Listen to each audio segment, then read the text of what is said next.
Sonia, it is good to see you. I'm so glad we get to have this chat today. Hi, Ronan. It's a pleasure being here. Really Yeah, nice to be connected with you. yeah, I'm delighted that we get to talk about this. This is an interesting topic that we've decided we're going to talk about today, and I appreciate your lending me the term earth medicines as a broad category for plant medicines and other natural medicines, some produced by the human body and some produced by animals, like the Sonoran desert toad, and many produced by plants. And I think, as I understand it, we're going to chat a bit about why that would be a part of a conversation between a couple of somatic energy practitioners like you and me. Yeah, for me, the somatic energy, the somatic processing work that I do, that you do, it just so complementary and dovetails with the medicine work, the earth medicine work. Yeah, because both of those modalities support us in feeling more, Right. in going into those deep, uncomfortable places. Right. So, the journey of feeling more, yeah, is so profound to me, and how earth medicines can lend us the insight, the knowledge, the intuition, the healing to feel the uncomfortable places we don't want Yeah. to feel. Yeah. For me, is really, really How beautiful. how did you get introduced to the world of earth medicines? Well, apart from kind of college level experimentation and fun with all that, the real profound change that came to me is I was living in the Brazilian Amazon. I was doing an ecological study, and I heard from hearsay that there is this plant, this vine, yeah, the ayahuasca vine, and that indigenous people work with it to go into different states of consciousness and thus have a profoundly expansive view of themselves in the world. And I thought, being a spiritual person, having traveled to India and, Buddhist meditation, I thought this was super interesting, but I didn't know how to get to it. And then several years later, I was traveling in Peru. I was backpacking. I was young. And I stumbled, like literally walked in to an opportunity to work with this medicine. Now, I was really young. It was kind of like yes, I want to try this because I've heard of it. And it profoundly changed my life. I mean, this ceremony profoundly changed my life because I've never experienced such an expansive, open state of consciousness in my life. And so that connection to what's possible, how to open my heart, how to feel so much potential in my life force was was profoundly life changing. And then, of course, this was 20 some years back. I didn't know that if their stuff was even available up north. I certainly didn't think it was. And I went back to the US and I did my family trek. And then probably 7, 8 years ago, I came back to the plant medicine work, to work more deeply, more focused, more regular, and really dive deep into how the earth medicine can support mine and other people's healing. Beautiful. My entry into this world, again, other than the kind of more recreational stuff that college Yeah. and graduate school provided, was I had, in my senior year of college, been exposed to some Eastern traditions, particularly Chinese. I took a survey course in the history of Chinese thought, and I Wow. came across Buddhism, Hmm. the kind of the Chinese path, which ultimately birthed Zen, and it made a lot of sense here in my head. Um, I got it. I got the kind of the concept that we are one. Oh yeah, well that makes sense, and the interconnectedness of all of creation, and that made sense too. But again, it was at a cognitive level. And then I had my first exposure to psilocybin, uh, Hmm. the mushrooms in the desert. I was living in Arizona at the time, and had a desert mushroom experience. And all of a sudden, everything I had been reading in the outlines of Mahayana Buddhism and other texts all of a sudden was known to my body. I could Mm. feel not only intellectually figure out, but I could feel the unity of all things and the interconnectedness of all creation in my body. I could look out there and feel a connection between my body and everything I was looking at. And that changed everything, and has been an important part of my awakening process in the half century since. So, so, so my guess is that a good number of your clients also kind of walk in the door with varying levels of experience with these medicines. Is that the case for you? It certainly is the case for me. Yeah, I mean, people gravitate to what they align with. Yeah, absolutely. I feel like some of my clients are not part of the plant medicine, earth medicine kind of world, but they're curious about it.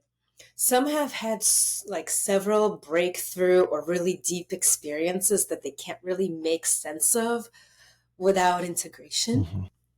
And a good chunk are on the medicine path, and are looking for support on how to like integrate it in the mind and the body and the emotional plane and the spiritual plane.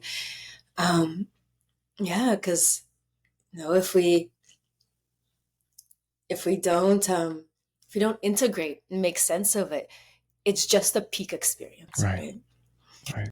right.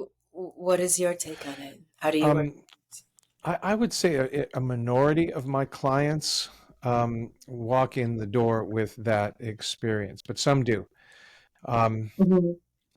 now, I personally don't administer these medicines to my clients, but they might walk in and once they get that I'm a listening ear for their experience, they might walk in and say, Mhm. "Oh, I just got back from a trip to Central America in which I had a profound ayahuasca experience, and I'd like to, and I'm a little wobbly about how to integrate this experience into my life."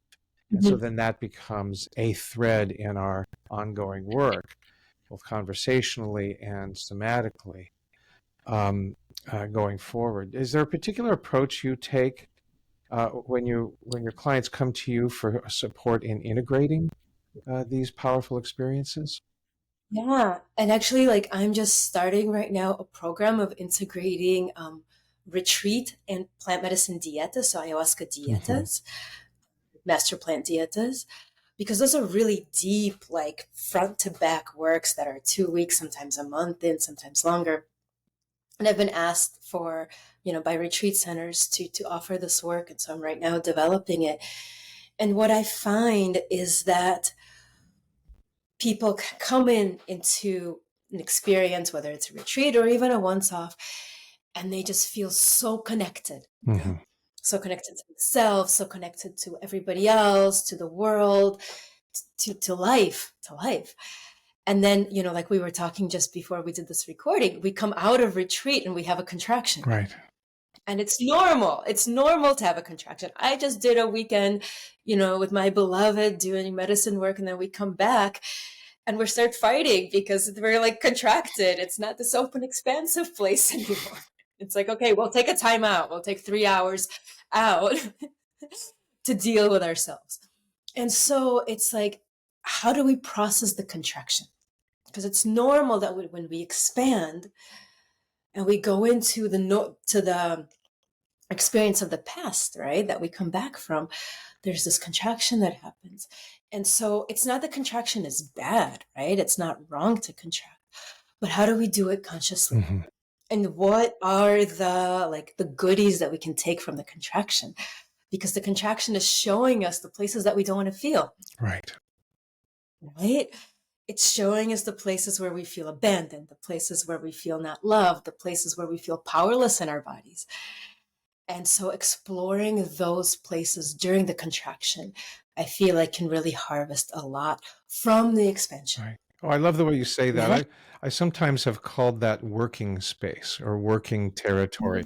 There, in some of the medicine work that I've done personally, with not only with psilocybin but other medicines, I have found that it's the um, as the old ego structures start to come back into place and reassemble, that I actually can learn more in that process often than I can when Mhm. I'm in full expansion, deep in the Sure. medicine, because I have a good bit more consciousness on board.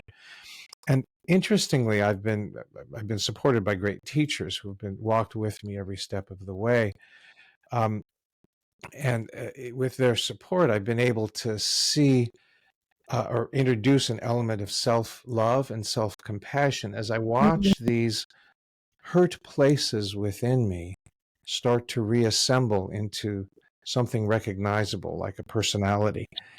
Because in the deepest of medicines, the personality goes away, and all you are. For me, it's an experience of just being inside the face of God, and I mean that's lovely. Certainly, it's good to know that that's there, but I find huge value as I watch this Ronen Goddard being get reassembled and see, oh, that's where that came from. I might see a root source or root cause of a particular dimension of my personality.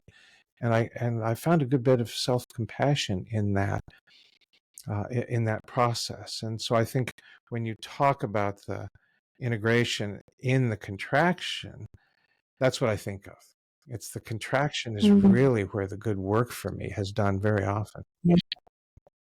Yeah, I love how you say about all the different parts coming together back, and looking at them consciously. Right. With a little Yeah. distance. Share with a little distance. Yeah, Yeah. I think that's one of the benefits for me of this kind of work is that it with some of the more powerful medicines, it's like turning a chessboard over and all the pieces are on the floor and all I've got is a blank chessboard. And Mm. then as the medicine fades and personality and ego come back online, the pieces are put back in place, but I get to watch them come back into place and say, oh, that's right, the night goes there. Oh, I see how that night got there. And so there's a deeper understanding of self and a deeper compassion for self as I watch that process in the coming back from the great beyond. Mm. Yeah. And I find like two kind of different camps of processing, right? And I think, I like to meet my clients where they are. And I think it's really important that neither of these is better than the other, or one is somehow superior and more spiritual, right? But there's like a mental process that tries to make sense of it all, that tries to self identify with whatever happened. And then there's just the heart opening process. And I think, sure, there's, you know, different ways of working with medicine and different types, but in a place where we can stay present, right?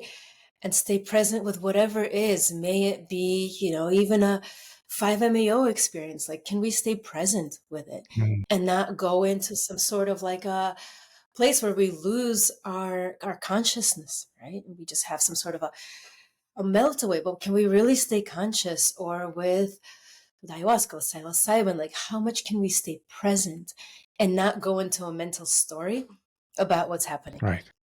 And I think with that presence, we can really tap into those places that are really hard to feel. Hmm. And there's a lot of healing that can come up as this stuff rises. And I love that we do, core energetics work together, and we kind of have this dual kind of, what do you call it? Like I don't know, a friendship, like an understanding of how core works, the core modality works, and integrating that with the plant medicine. And I'm just really, um, like, for me, I know that I can only work as deeply as I do with the earth medicine field because I have a very strong core energetics practice. Right. Like, I know I would be completely like popped if I didn't know how to ground myself, how to work on myself, how to integrate. Yeah, and I'm curious what your experience is also with the kind of dovetailing of core and the earth medicines that are, becoming more mainstream. Yeah, I mean, that's an important point, I think. Frankly, the work in support of clients is not qualitatively different for me Yeah. between simply somatic energy work, like we do in core Yeah. energetics, or medicine work. In both cases, an expanded experience or an experience of expanded consciousness can and often does happen. Yeah. Workshop I recently led, in fact, all the workshops I lead, there is an expansion of consciousness without Yeah. medicine. And therefore, there is a contraction afterwards. Mm. And Yeah. so the skills of grounding, as you say, that we learn in core energetics and other modalities, bioenergetics, I learned a lot of what I know about that through the Shalom process out of Shalom Mountain in New York. And all of the other sources, Reiki and psychology, all point to the importance of grounding, particularly after an expanded experience. Well, that's what we do with folks who are coming out of a medicine experience. So a Yeah. lot of those skills are readily transferable. And a lot of the knowledge that we get from our core training and experience, core energetics training and experience, is easily transferable to the world of earth medicines, it seems to me. Is there a particular approach that you find yourself using to support your clients in integration, other than kind of the general categories of grounding? Well, I mean, let's say you have somebody who's just come back from a medicine experience or just had one in the last week or two, and they say, "Oh, Sonia, help me out here. I'm all over the map." Is there a particular place you might start? Yeah, it's a good question. So the first place where I start with everybody, right, is listen. Because I don't want to come in with my agenda. Like my agenda is my client's agenda. Mm-hmm. So my interest is understanding what my client needs, and my client may not even know what they need. But at first, it's important to create space for my client to be heard. Because so much in our lives, we don't really have the experience of really being heard. And so many of my clients, their feedback, whether it's just somatic or plant medicine integration, is when I reflect back to them what I heard and ask them if I got all of it. For them, it's just like soothing, Mm-hmm. you know? So the experience of being heard, number one. Secondly, I want to invite my clients to really paint a picture of their higher self, Mm-hmm. that higher self that they tapped into in their plant medicine experience, if that's what happened. No?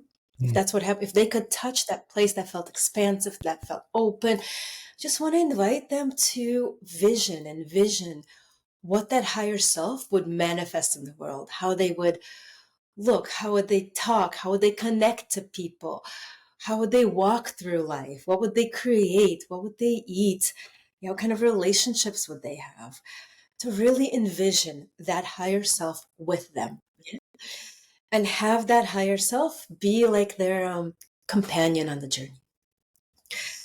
And then the third part would be really looking at what happened, whether it's, I focus more on the deeper work of retreats and plant medicine dietas, where a person goes in to a process and comes out 2 weeks later, a month later, but also applicable to once-off journeys, once-off ceremonies. It's like, what discomfort came up? Because, in the core Mm-hmm. energetics world, our job is to make the comfortable uncomfortable and the uncomfortable comfortable, broadly speaking, right? So it's like, what trauma came up? Can we unpack it? How did it feel? Where did it feel on the body? What emotions came up? Anger, sadness, fear, joy, primary emotions. What that was like and how we can unpack it to connect in real life. Mm-hmm. No? Yeah, beautiful. Yeah. And then finally, the fourth stage is, what can we do to manifest in the world, in our lives, a new reality based on what we know about our trauma and based on what we know about our higher self. Mm. That's the work. That's like where the work begins. That's the long game. Right. How can we manifest a new reality for ourselves, a new way of showing up in our life force? Mhm. So that's the long game. Yeah. But being heard, understanding our higher self, understanding our trauma, that's like the first stage of Right. it. Yeah. Yeah. I love that approach. You articulate it beautifully. Mine is similar, perhaps not as Hmm. eloquently articulated. There's something I learned in retreat leadership many years ago that I still carry forward today, and that is asking, what did you learn? And then Mm. based on what you learned, what are your intentions? Grounding Mm. intentions in the learnings. There's a Yeah. process that I learned in my training at Shalom Mountain many years ago, where at the end of the retreat, you take a piece of paper, draw a line down the middle of the paper, and on the left, write down everything you learned. And on the right, paired with all of the learnings on the left side of the page, what do I intend to do? With the coaching, that it not be so grand as to be unrecognizable, like I Yeah. or unverifiable. I promise to love everybody I meet would not be an intention, right? Although it might be what you feel like coming out of a powerful retreat or a powerful medicine experience, but it's not a particularly useful intention. But it might be, I'm going to call my long lost estranged brother or sister, or I'm going Mm. to take a walk in the woods on Thursday. Some concrete things. Yeah. That my intention is to help the client build self-sufficiency so that they're not reliant on me. Hmm. Although they're welcome to come back to me as often as I'm useful, and I have some long-standing relationships there. But in the time between sessions, so that they don't feel like they need me just to get through a day, and they don't need medicine. So essentially, it feels like we're trying to gain some consciousness around learnings and revelations that will serve in the interim between medicine and sessions with me, so that they become self-sufficient. And so Hmm. uh, that's really my objective, is to support, to walk with, as you put it, to listen to and walk with my clients so they can Mm. feel increasingly secure about navigating a sometimes painful life, without feeling like they have to lean on a crutch of a practitioner like myself, or even a medicine, but still can turn to us, these resources, to discover new things or find new breadcrumbs in their path. Yeah. Yeah. Beautiful. Yeah. I love the kind of what you learn and the intentions. I find that's a very useful tool for me as well. Like, what are the concrete things that I can do? And sometimes, like, when I'm open, it just comes, Right, and I'm like, okay, I have to remember to do this. I'm not going to back out of doing right, this right, in my life. Because again, when we contract, it's like, oh, I don't have to, write that letter to my long lost estranged brother. What your example? right, And then we don't move forward. So there's also an issue of accountability right. there.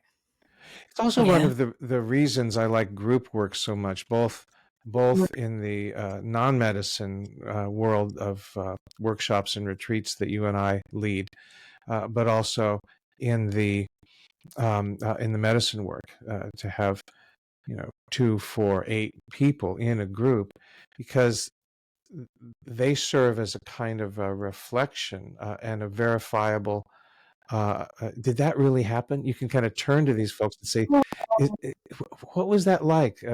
Because one of the things that can happen in this contractive state is that our ego will sometimes create a denial that anything real happened. Oh, that was baloney. That didn't really happen. You weren't really more loving. That was just some sort of group thing. And that, you don't need medicine to generate that, but it can happen both in a non-medicine and a medicine instance of consciousness expansion, where in the contraction, the ego says, well, that was bullshit. That just Yeah. that just didn't happen. And so doing it in a group setting, we can kind of go in and say, did that actually happen? Was I Yeah. actually in touch with my divine nature? Or did I actually declare this intention? Uh, and did it seem authentic? And so that's been very helpful, both for me Yeah. personally and for some of my clients, when they know that they have been seen and heard in community. Yeah. I love that we're talking about the contraction because so much of this earth medicine, plant medicine talk and popularity is about the expansion. Right. And I think there's very little talk about the medicine of the contraction. Yeah. And it's like what we talk about at core, whether there's the higher self, then there's the lower self, and then there's the mask. Right. How the mask has no energy to it, it's just a facade. And it feels so good just to take it off and feel and be like, this is the real me. Yeah. But then there's this lower self place that wants to separate, that wants to contract, that wants to push and kind of tense up in a way too. Um, and so while we're all scrambling to find our higher self and to connect with that and live from that place, I think it's so important to realize that the contraction is full of medicine. Oh, absolutely. In fact, We just need to really ground it, you yeah, know? and this, I think, is one of the reasons that I have placed such value on the training that you and I have in common in core energetics, and that Yeah. is we actually are trained in the value of the lower self energies. They Yeah. actually can often serve as a vehicle for shedding the mask and a gateway to the higher self. Yeah. And also, besides just being the gateway to the higher self, recognizing it's not a bad Right. place. Like, it's not a bad place to be angry. It's not a bad place to be really scared and need to really contract and be in your cocoon, as long as we're not hurting other Right. people, right? We're not inflicting harm on the other or ourselves. It's actually a beautiful teaching about how to manage, integrate, and ground those energies so that we don't throw them at anybody else or ourselves and do harm. Right. That for me is like the real beauty of the core energetics practice. Like, how do we ground all the energies and transmute the harm into a place of power? Exactly. It's why Be- it's why yeah, I keep in the closet just behind me. I keep both a tennis racket and a foam bat. So yeah, that it's a relationship saver with my beloved. So I can, so if I've had a really rough hour of work or just a hard day, I go into the next room where my bed is, and I close the door and I scream and shout curse words and pound really loud pounding with the racket on the mattress, and then nobody's the worse for the wear, and I'm much better. yeah. I have a whole setup where I work with my clients. I've got a giant foam cube, the tennis racket, the foam bat, gloves, pillows, all sorts of things. And of course, that's not the essence of core. A lot of people think core is moving this big energy with like, and that's just part of Right. it, right? But it's also giving ourselves permission to feel these places where in our society, in our families of origin, in our culture, it is dangerous and unsafe to feel them. And if we choose to feel them, the story is we will be unloved. Right. If we express our anger, the story is we won't be loved. Right. If we express our no, the energy, the frequency of the lower self is no. It's that boundary of no. We won't be loved. So many of us walk through life giving ourselves away, not having strong boundaries, people pleasing, or just constricting and moving away from closeness, from intimacy, from real authentic relationship, because there's so much fear and story in that if we show up with our true self, with all of these messy parts, not just this higher self, oh, I'm so amazing, love is everywhere, but all the complex parts of ourselves, we won't be loved, you know? Yeah. And that's actually quite the opposite. If we know how to integrate and ground all of that stuff, then that creates safety in the relationship. Right. Because the other person doesn't have to take care of you. You can take care of your own Right. feelings. You know? Exactly. Exactly. It's easy. Like if my partner can take care of their own feelings, it's like, phew, I'm not in a codependent Right. structure anymore. Right. It You know? also can And open up I'm a channel of authenticity in relationship yeah, that is gold. It's pure gold. That yeah, if I know and can trust that you can see my darkest parts and still be loved, then that opens me up to being more authentic with you. Um, mhm, and it and I'm glad you raised that point about core energetics not always being about moving the big energy. In a workshop, in many workshops, there will be big energy expressed by this person, and this person over here might just be lying on a mat and allowing energy yeah, in very quiet place, or just sitting there and with some coaching, allowing the mask to kind of slowly melt away and be seen without having to move that dark lower self energy yeah, in a big way. It's a gorgeous process. it is. Like I remember a couple of sessions ago, a long-term client of mine came in, and this client has a hard time moving energy in general, and there's a lot of tension in their body. And they came in, and we did a session focused on relaxation, where I did some energy work with the body. You know, I had the client lie down and just like feel their body and allow them to relax. And once they tapped into that place where they don't have to be tense anymore, even for a few minutes, where they could just let go, the following week, relationships in their life fundamentally changed. They started getting their needs Hmm. met in relationships that they've never been met before. And then they showed up in the next session and they're like, my relationship with my mother is growing well. My relationship with my partner, went into a new depth of intimacy. I'm kind of liking things in my life right now. It's the first I've ever heard from this client about things going well. Mm. So just allowing ourselves. Yeah. Because like in I think in energy work in general, you've got the more masculine energy of doing, of action, and then the more feminine energy of receptivity, of surrender, of Mm. relaxation. And for me in earth medicine work, you knowing, number one, earth medicine work, you don't just like go and you take some ayahuasca and then you have an experience.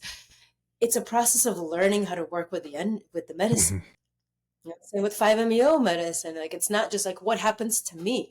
It's like I am in power. You have to, meeting power with power. Right. So learning how to meet power with power is a process, and learning how to harness inside of yourself that masculine energy of breakthrough and that feminine energy of surrender.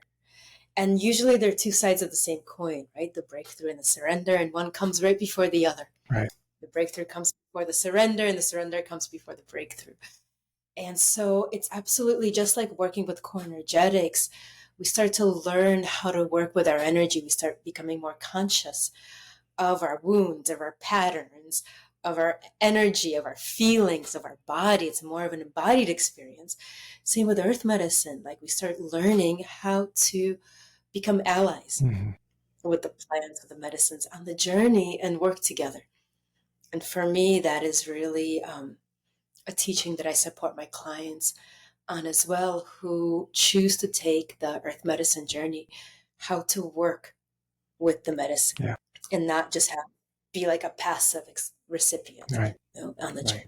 Yeah, and I think that's I've heard it called making friends with the medicine. It's establishing Mm, a dialogue with the medicine. yeah, I think one of the things I want to make sure that we spend some time talking about is safety, because yeah, these medicines are a powerful tool, and certainly my life would not be as I think as good as it is, as rich as it is without them. Um, but there are some safety issues. Certainly, this earth medicines, I would argue, are not for everybody. Um, It's one of the reasons I do a very thorough intake with all of my clients. I want to know as much about the substructure of what's going on with them, including the psychiatric history, Yeah. because there are certain folks that I don't know, that probably not a good. If they were to come to me and say, "What do you think? I've heard about this ayahuasca, or I've heard about this 5-MeO DMT. What do you think?" Uh, there are some folks that I would say, probably not. Not many, but there are some who have come in where I think maybe not yet, maybe not at this point. And then there's another piece of this, which is the safety question, which is, where should I do this? Is this the kind of thing Mm-hmm. I can do on my own or not? And I certainly have recommended over and over, particularly for first timers in the earth medicine world, or people whose only experiences, as you and I said, was college recreational experiences. But if they're really going seriously into the medicine as a path, I strongly recommend working with veteran leaders, particularly for the very powerful medicines like 5-MeO. It's like I wouldn't personally, I wouldn't consider doing 5-MeO on my own, even though I have a good bit of experience at it because of the value that my teachers along the way have provided to me. And I'm wondering what your take on the safety question generally is, from both of these dimensions, solo work versus guided work, and how do we screen out who to whom we recommend it as a path and to whom we do not? It's a good question. And as somebody who facilitates work with various earth medicines, every time I do an intake call and an integration call, if that person continues with me. So pre and post. Mm-hmm. There's certain things that are just not compatible with certain medicines. So for example, DMT-based earth medicines like ayahuasca, like bufo, what you call 5-MeO DMT. Yeah. So SSRIs are just not compatible. There can be serotonin, there can be too much serotonin in the body. It can be dangerous. So just having a medical, what medicines are you taking, and looking at what medicines are just not compatible. Mm-hmm. Right? Then secondly, for me, this isn't like a hard rule, but it's really an issue of grounding, because we go up so high. We really need to ground. Like, we can only go as high as our roots are strong, right? Everything I've learned from nature. Everything for me that there is to learn, we learn from nature. So in all life, yeah, with the trees, it's like how high we can go is how deep we can go. Cluster B personality disorders have a really hard time grounding. Mm-hmm. And so I would not recommend, and I would probably not be of service to a person with earth medicines if they have a diagnosed, or for me, a perceived, diagnosis of a cluster B personality disorder. It's just very hard to ground with that brain chemistry. And it can actually do more harm than good in a lot of ways. Now, I work with teachers who can hold a space in a way that many people can't, right? And so perhaps there's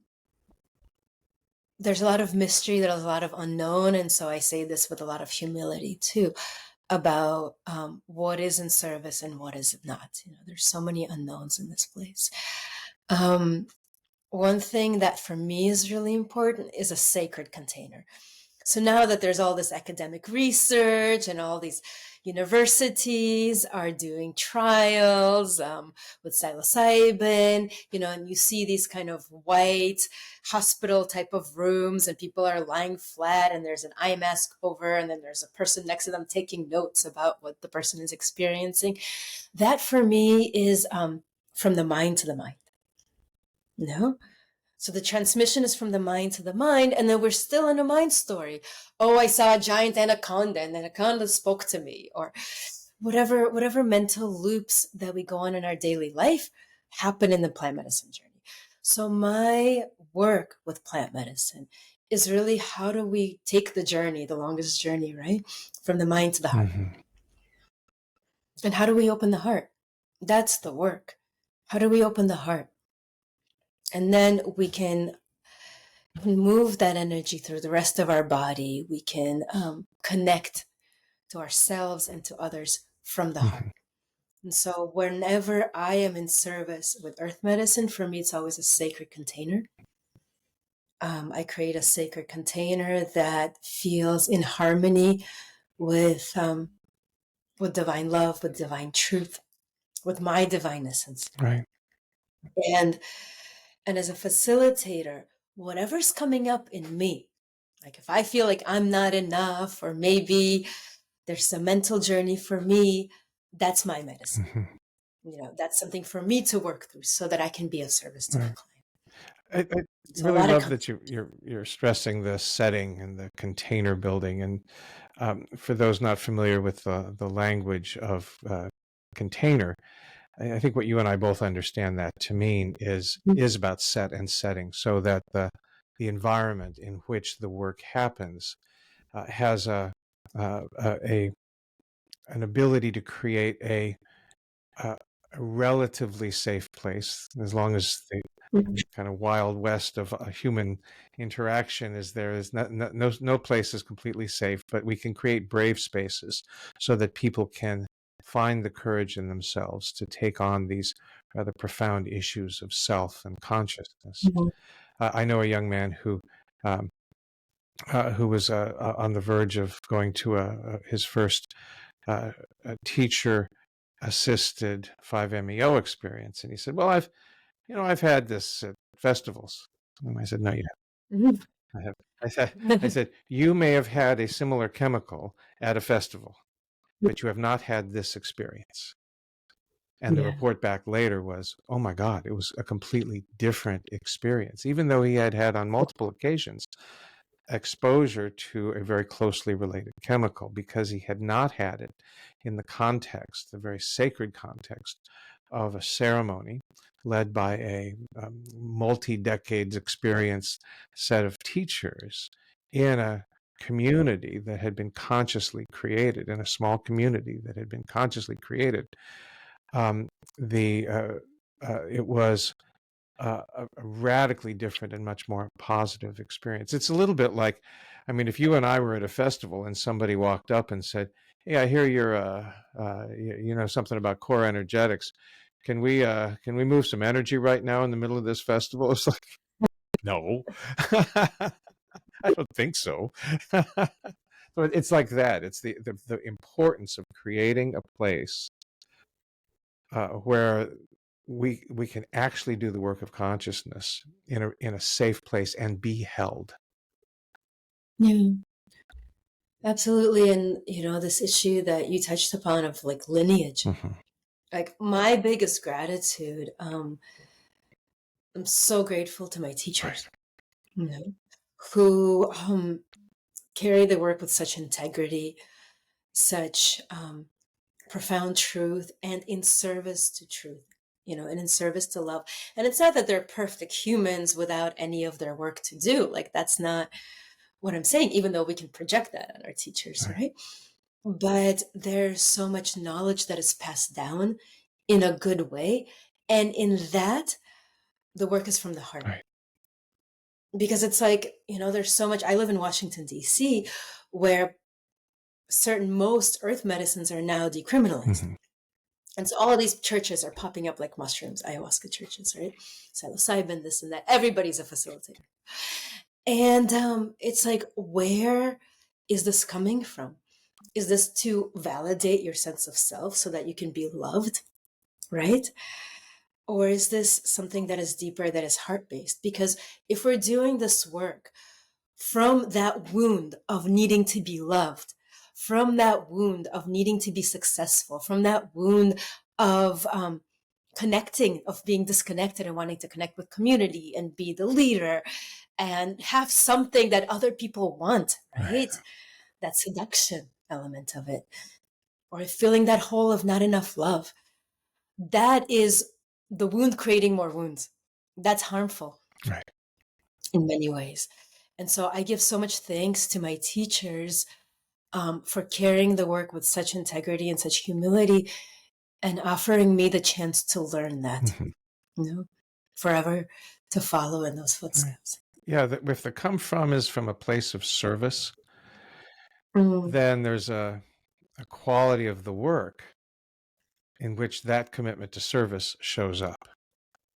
If however the come from the leader is, as you yeah. say, more egocentric and kind of filling a hole or an egoic need, then the work that's done on the mat is going to reflect that, sadly.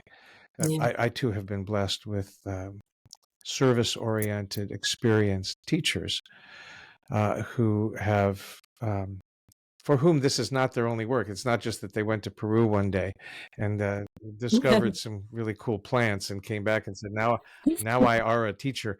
These are people that have studied a variety of psychotherapeutic and spiritual modalities and seen medicine as a tool in a broader array of tools for the expansion of consciousness in human beings. And from that Yeah. place of service, the work can be incredibly profound.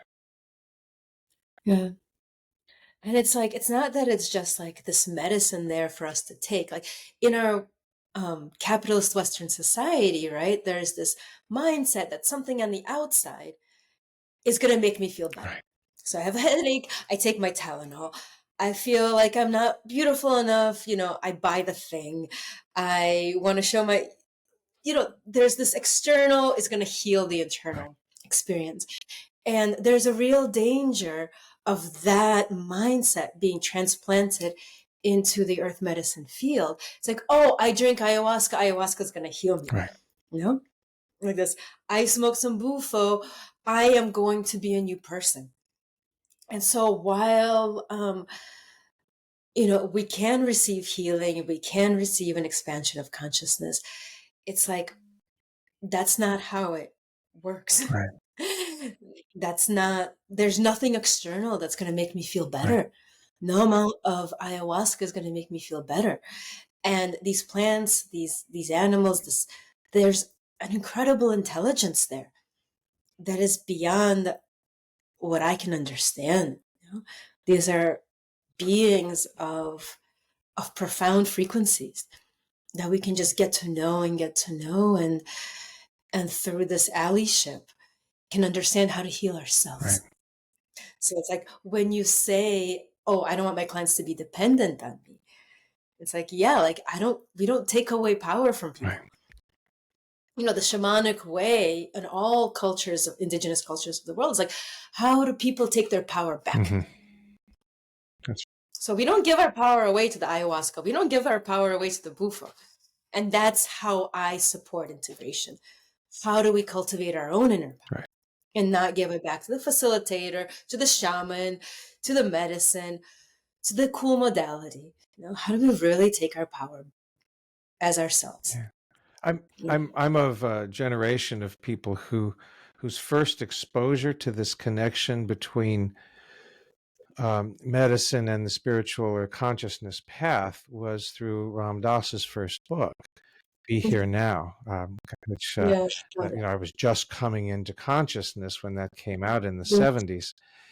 And his path is instructive. Here is a Harvard psychologist researcher who, with Timothy Leary, was experimenting with mind expanding entheogens, and who asked the question, is there a way to work with consciousness in this way without the medicine? Which began his non medicine journey. And so that's a template for me that was imprinted in my late teens and early 20s. It's like, oh, right, this isn't about like an SSRI that somebody suffering from whatever SSRI prescription that led them to take SSRI in the first place was. That they're going to do for the rest of their lives or for the next 10 years until they kind of move to a different phase of their life.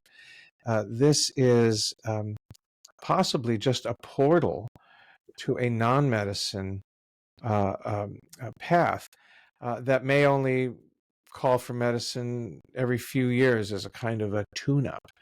I mean, I think one of the healthiest relationships to these entheogens is those folks who say, you know, it's been a couple of years and I'm feeling some barnacles have accumulated on my ship as I've sailed through these waters. I could stand a good cleaning.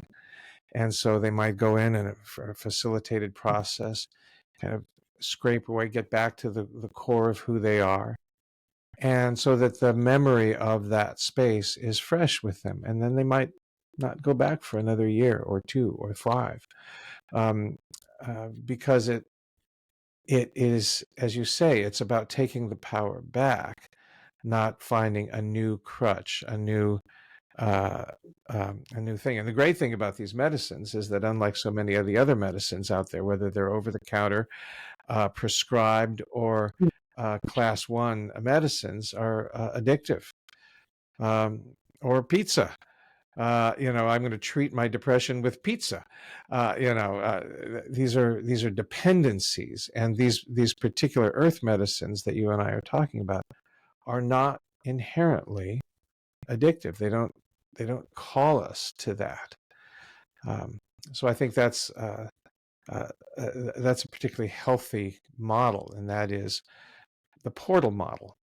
I'm going to use these medicines as a portal to a world that I might have forgotten.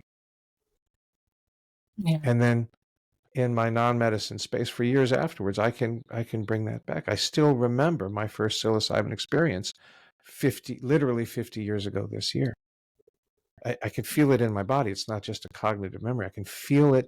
If I kind of close my eyes and expand my awareness, I can tap into that felt sense of interconnectivity with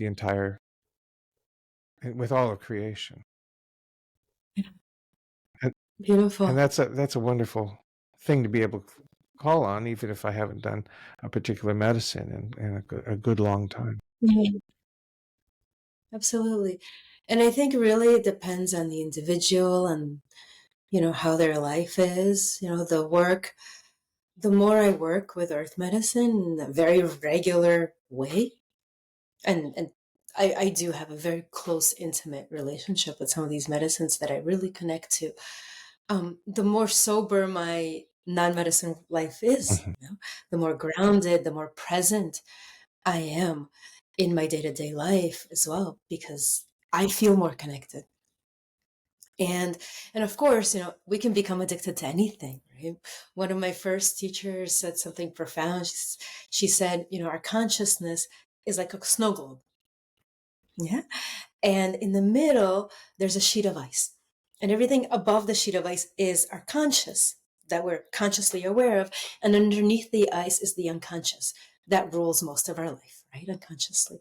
And when we go to this deep immersive experiences, such as plant medicine, retreat, or ceremony, or workshops, yeah, we cut a hole in the ice. And we have access to that unconscious stuff.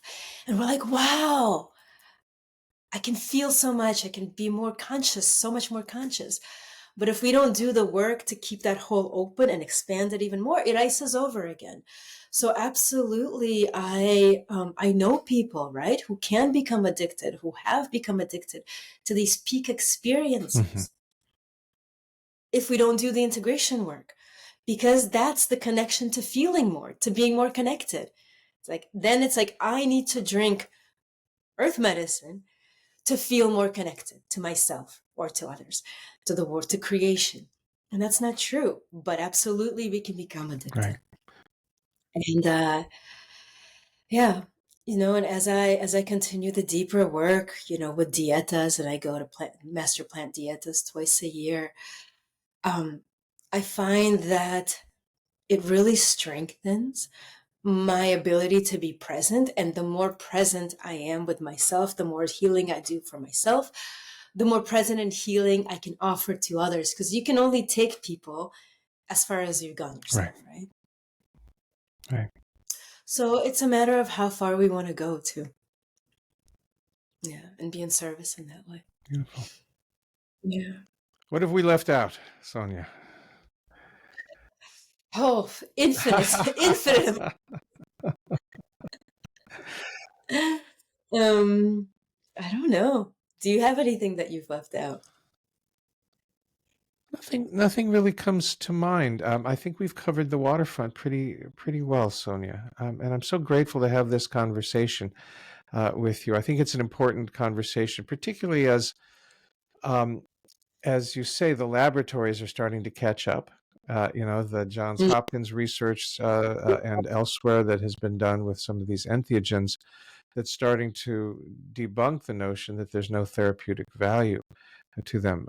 Something that those of us that have been in this world for 40 or 50 years have known for a while, that there is therapeutic value, and science is starting to catch up. And I'm really gratified by that, because I think we're entering an era over the next 10 or 20 years um, where a lot of the stigma that arose out of the response to their introduction to the West um, 50, 60 years ago generated. A lot of that pushback is going to start to melt away the more and more we realize, oh, this can actually help people who are in Yeah. need of help. The new work with PTSD and several of the medicines, the new work with depression.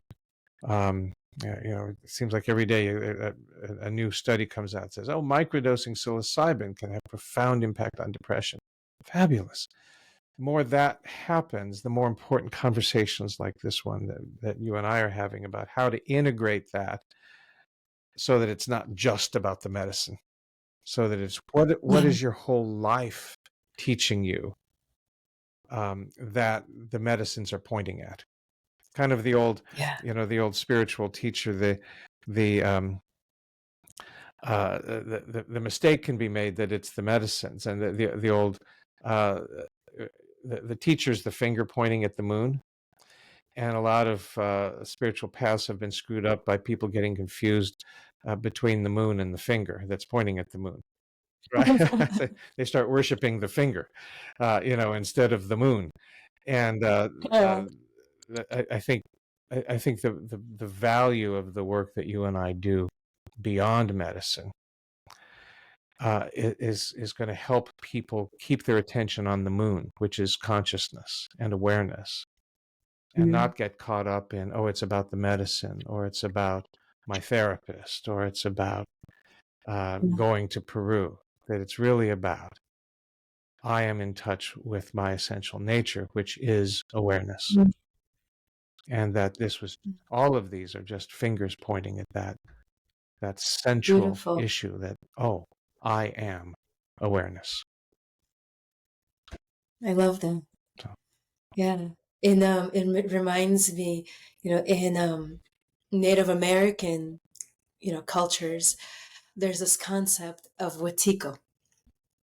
And Wetiko is the virus of greed. It's like in the East, the concept of the hungry ghost. mhm, Yeah. So this concept of greed, insatiable, like desire, disconnection. Really, it's disconnection and this place of not enough. Yeah. And so there's this concept of the virus infecting people mhm, and people having this not enoughness, this insatiable greed, you know.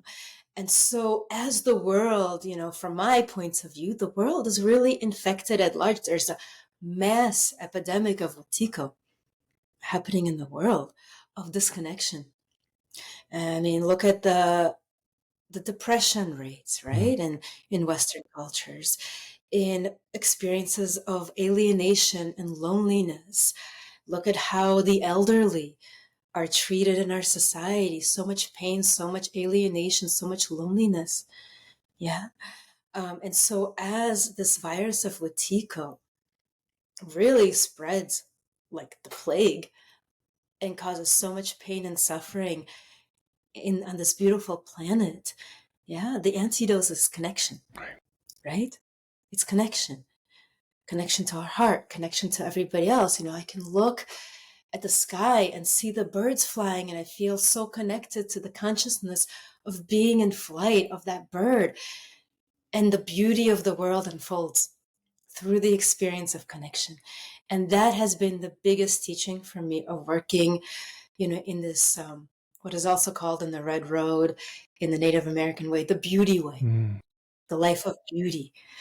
Um, yeah, in working with the earth medicines, they have really taught me, and it's a teaching, and it's a teaching that one can put into practice about how to live in beauty, Hmm.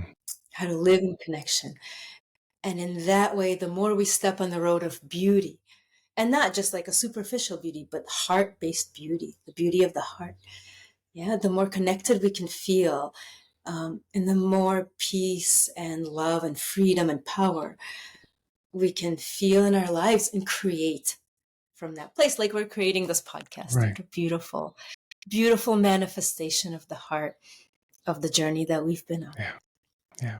And I love the emphasis on connection, because certainly that was my first experience with the medicine Mm. a half century ago. It was like, oh, I am connected to the whole thing. One of my spiritual teachers puts it this way: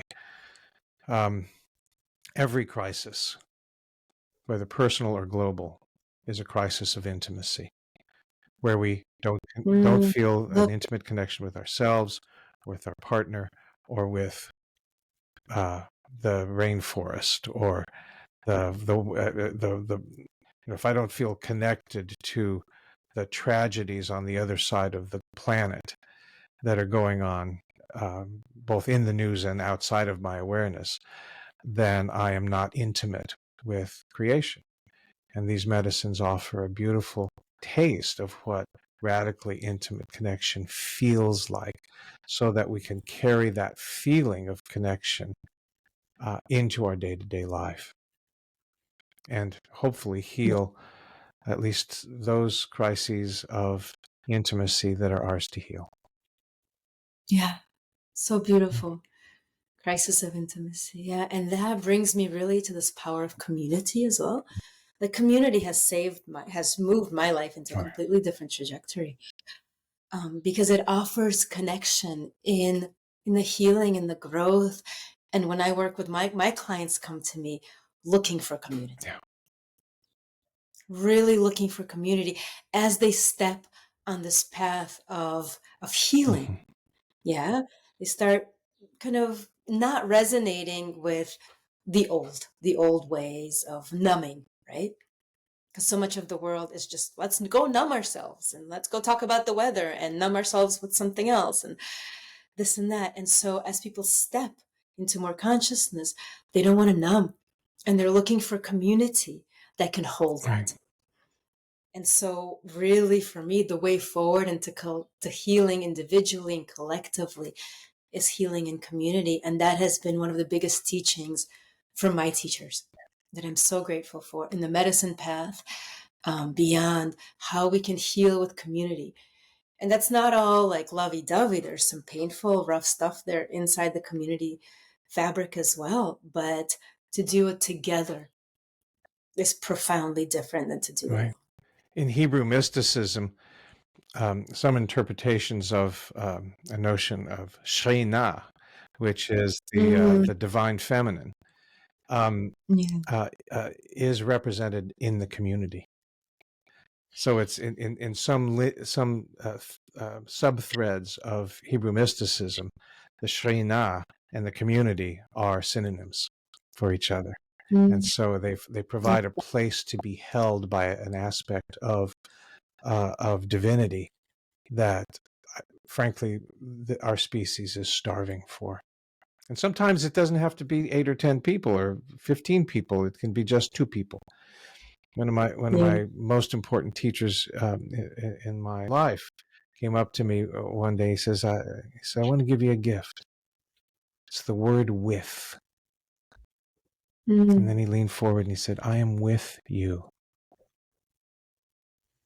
I am with you. And very often I think that mm, the greatest service I provide to many of my clients is that they know that I am with them in a world that they are not feeling very accompanied at all. yeah. So, Sonia, this has been delightful. Thank you so much for this Absolutely. opportunity. I look forward. Let's do some more of this. This is great. Let's do some more of this because we can just keep You talking could. forever, like one thing leads to We could. another. Yeah, thank you for the opportunity to have this conversation and for me to reflect back on my um how I feel about this, how I connect with this topic. So thank you, and thank you so much for also your words of wisdom and your insights. It's been really a beautiful co-creation, Beautiful. Thank you so much, which is Sonia. what relationship is, Yeah. And I'll co-creation. see you soon. See All you right. soon. Take care. Bye. Take care.